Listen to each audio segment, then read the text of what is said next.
Hey, welcome back to another episode of The Stark Effect, hosted by yours truly, Khalif, aka K, Deep in the Streets. Thank you for tuning back in to my YouTube channel. Shout out to my new subbies, my new subscribers, and the ones who've always been here, even when I went away for a year like a crazy child, thinking that, y'all wouldn't leave. Some of y'all stayed, and I'm grateful. Thank y'all for sticking it out. And yeah, drop down below. Let me know if you like the videos, like, comment, share, engage with me. Engagement is very important. That's the only thing that will help my content grow. That's the only thing that'll help this channel grow. If I make any mistakes, I'm not going to edit it out. I feel like I spend too much time editing and it takes up way too much time. And I'm a small YouTuber and I notice that people don't care, so I'm gonna keep announcing that. So if you're expecting fancy editing, I'm slowing down on that. So I want to move on to our next topic. That will be gay marriage.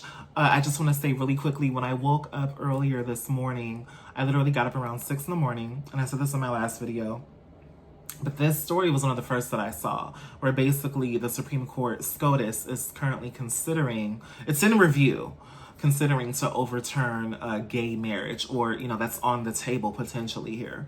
So I have an article from Newsweek. It is written by Mr. Andrew Stanton, and the headline reads, Supreme Court faces decision on case urging overturn of same-sex marriage. It was published earlier today around 11 a.m. So let's go ahead and let's get into it, because women's rights, Roe versus Wade, that was overturned, child.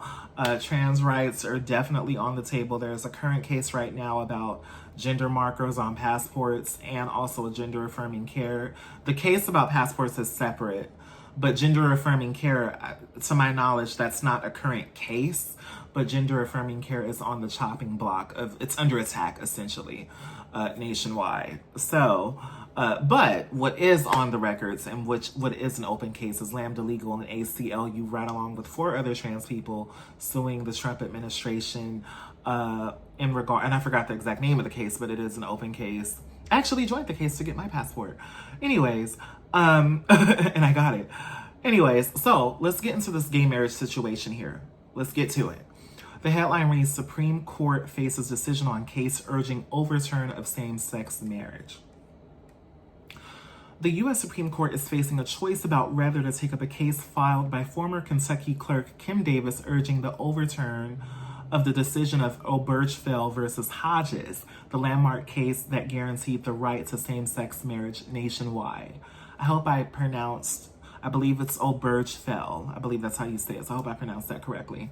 Continuing the article, Davis's attorney, Matthew Staver, told Newsweek he is optimistic the court will take the case. William Powell, the attorney who represented the couple that sued Davis, wrote in a statement provided to Newsweek he is confident the Supreme Court will likewise agree that Davis's arguments do not merit further attention. And that is from Powell, who's the attorney representing the couple that sued Davis. Kim Davis, once again, is a woman who is basically trying to get this overthrown. And she went through a situation with a gay couple, and we'll get further into that in the article. Continuing the article, Daniel Ehrman, a law professor at Northwestern University, told Newsweek it is unlikely the Supreme Court would agree to overturn same-sex marriage. Why this matters. The case, filed by Davis, a former Kentucky clerk who spent 6 days in jail over her refusal to provide marriage certificates to same-sex couples on religious grounds, could represent a threat to federal protections for same-sex marriage 1 decade after the nation's highest court legalized the unions across the country. Now, mind you, this article is saying, so what's happening now is that Kim Davis filed she's trying to get this situation. She's basically trying to open up a new case, stating her case to overturn gay marriage, right? So she filed something new, and this came out this morning. Some justices, like Clarence Thomas, have signaled an openness to revisiting the case in recent years as the court has moved to the right. The conservative shift on cultural issues has been defined by its 2022 ruling overturning Roe versus Wade, which for decades guaranteed abortion rights, which affects women's rights. If the court overturns nationwide same-sex marriage, the issue would likely return to the states, many of which will not have passed laws allowing members of the same sex to get married.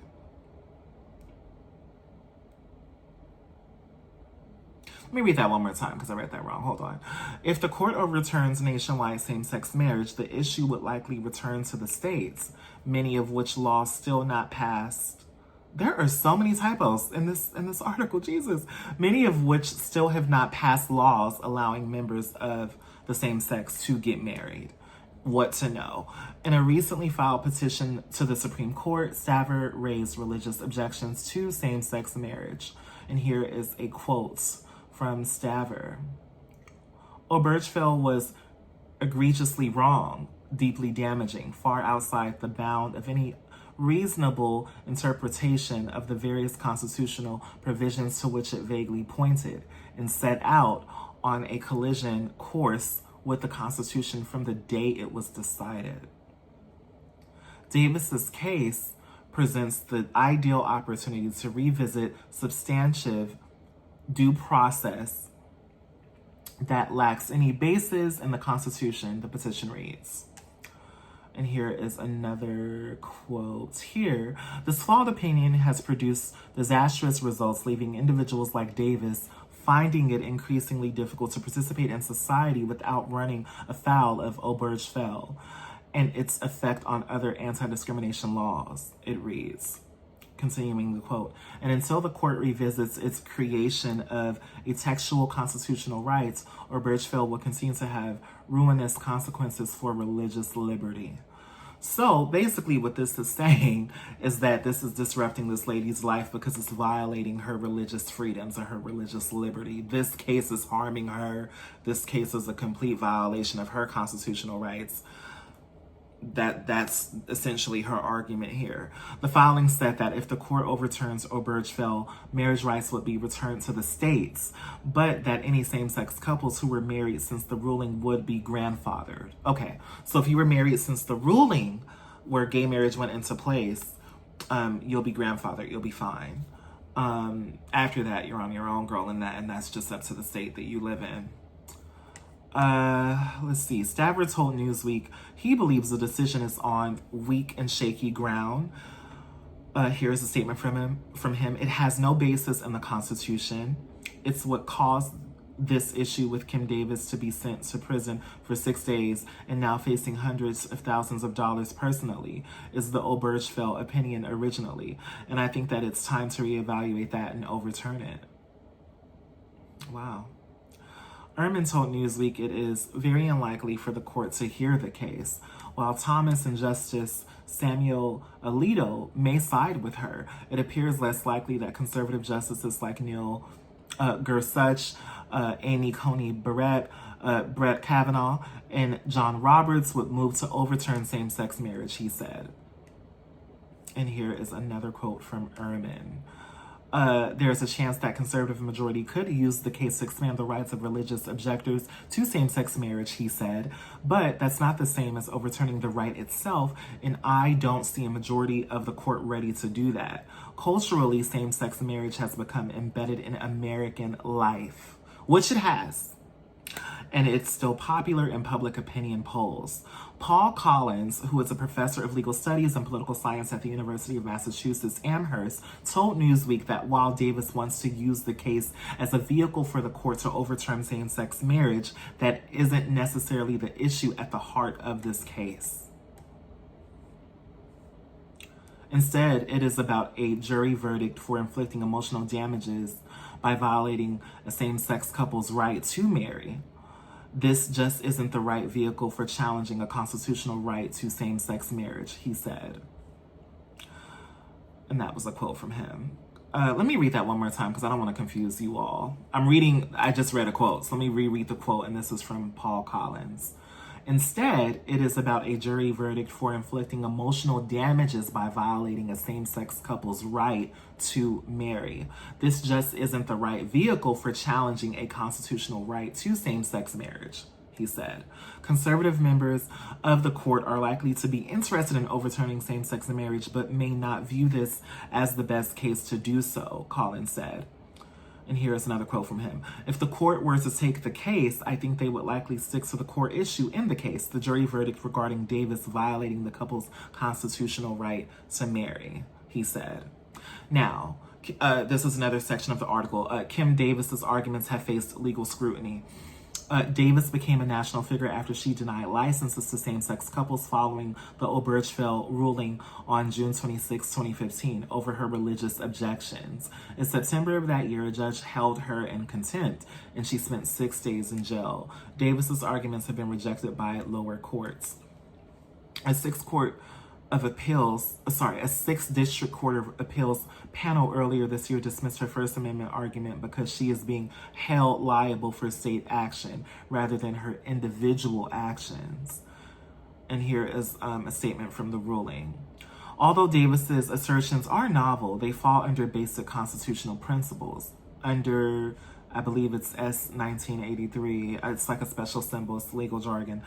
Davis is being held liable for state action, which the First Amendment does not protect. So the free exercise clause cannot shield her from liability, that ruling reads. The Supreme Court also denied an appeal filed by Davis in 2020. Next section of the article. How popular is support for same-sex marriage?